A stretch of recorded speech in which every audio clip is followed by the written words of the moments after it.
Hello అందరికీ. ఈరోజు మన స్పెషల్ ఎమ్మీగా ఉండే కారప్పొడి చేసుకుందామండి. ఈ కారప్పొడి చాలా బాగుంటుందండి. ఇడ్లీలోకి, దోసల్లోకి, వేడివేడి అన్నంలో నెయ్యి వేసుకొని తింటే కారప్పొడి అద్దిరిపోతుందండి.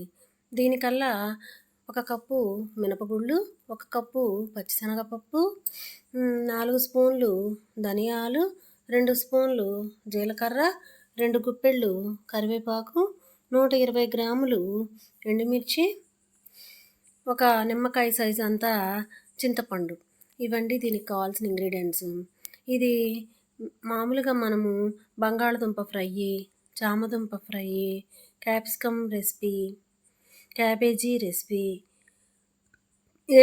వేటిల్లో అయినా సరే లాస్ట్లో మనం దించేటప్పుడు ఈ పౌడర్ చల్లి మనం కలిపేసేసుకుని దించుకుంటే దాని రుచి మారిపోతుందండి. ఏ ఫ్రై అయినా కూడా చాలా బాగుంటుందండి కారపొడి పైన చల్లితే.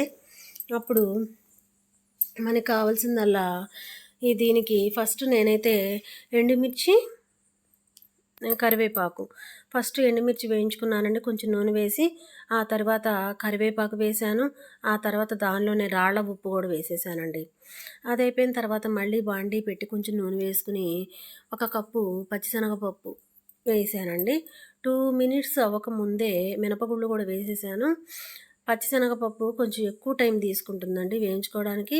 మినపగుళ్ళు దానికంటే కొంచెం తక్కువ టైం తీసుకుంటుంది.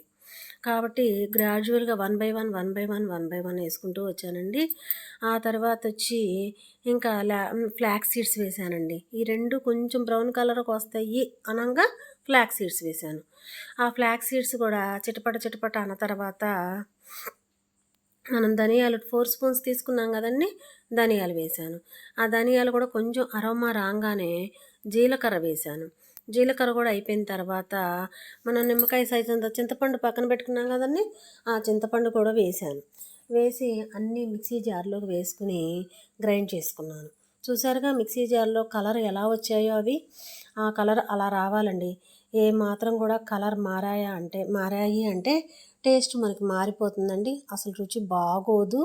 కాబట్టి లో ఫ్లేమ్లో వేయించుకోండి.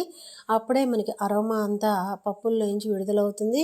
ప్లస్ మనకి లావుగా ఉన్న పప్పులు యాగాలి అంటే లో ఫ్లేమ్లో పెట్టుకుని చిన్నగా వేయించుకోండి. అప్పుడే టేస్ట్ అదిరిపోతుంది. ఇది దాదాపు 2 నెలల దాకా నిల్వ ఉంటుందండి. ఇది బ్యాచిలర్స్ కూడా చాలా ఈజీగా చేసుకోవచ్చు. పెద్దగా ఆయిల్ ఫుడ్ కూడా కాదండి.